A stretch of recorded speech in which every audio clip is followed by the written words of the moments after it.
जब महेंद्र अपने छोटे भाई लखन के बारे में साधु महाराज से पूछता है तो साधु जी लखन के उनके पास आने से लेकर दैत्य दंभिकासुर के पास जाने तक का सारा वृतांत कह सुनाते हैं। सारी बात सुन महेंद्र महात्मा जी के चरण पकड़ लेता है और कहता है, हे साधु महाराज, आप तो सर्वज्ञानी हैं। जब आपको दैत्य दंभिकासुर के रहस्य के बारे में पता था तो अवश्य आप ये भी जानते होंगे कि लखन का यहाँ से जाने के बाद क्या हुआ। हे महाराज, कृपया मुझे बताए कि आगे क्या हुआ। तब साधु बाबा गंभीर स्वर में बोले, हे वत्स, आगे वही हुआ जिसका मुझे पहले से ही भय था। मैंने लखन को जाने से पहले बार बार समझाया था और उसे अच्छी तरह से उस दुष्ट दानव की शक्तियों से अवगत भी करवाया था, पर उसने मेरी बात नहीं मानी और अपनी पत्नी को बचाने के लिए उस दैत्य से भिड़ गया। फलस्वरूप उस धूर्त दानव ने छल कपट से उसे भी पत्थर का बना दिया। इतना सुनते ही महेंद्र को कांटो तो खून नहीं, उसका चेहरा एकदम से पीला पड़ गया और हल्क सूख गया। कुछ दिन पहले ही तो उनके पिताजी उन्हें छोड़कर चले गए थे और अब उसे जान से भी प्यारा छोटा भाई लखन भी पत्थर का बन गया। उसकी हालत देख महात्मा जी उसे सांत्वना देते हुए बोले,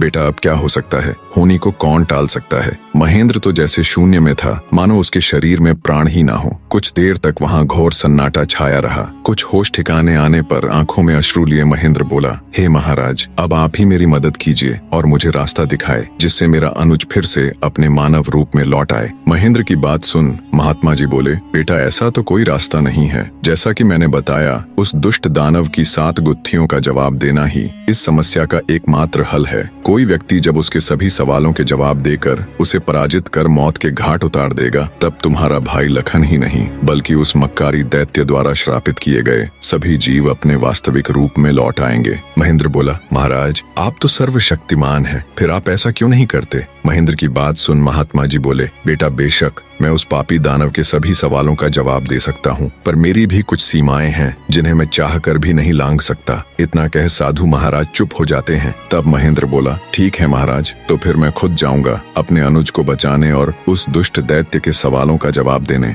महेंद्र की बात सुन महात्मा बोले, बेटा तुम भी उसका कुछ नहीं कर पाओगे। फलत अपने भाई की तरह उसके जाल में फंसकर पत्थर के बन जाओगे। फिर भी अगर तुम जाने का निश्चय कर ही चुके हो तो एक बात का ध्यान रखना, वो दुष्ट तुम्हें भटकाने की कोशिश करेगा। उसकी बातों पर कोई भी प्रतिक्रिया दिए बिना सीधे उससे बस उसके सवाल पूछना। साधु महाराज के निर्देश सुन महेंद्र जी महाराज कह साधु से विदाई लेकर दैत्य दंभिकासुर की गुफा की ओर चल देता है। कठिन यात्रा करने के पश्चात महेंद्र उस भयानक गुफा के द्वार पर पहुंच जाता है और दैत्य दंभिकासुर को पुकारता है, हे दुष्ट दानव, बाहर आ, मैं आज तेरे सभी सवालों के जवाब दे तेरा काम तमाम कर दूंगा। महेंद्र की बातें जब दंभिकासुर सुनता है तो गुस्से में लाल पीला होकर भागता हुआ गुफा से बाहर आता है।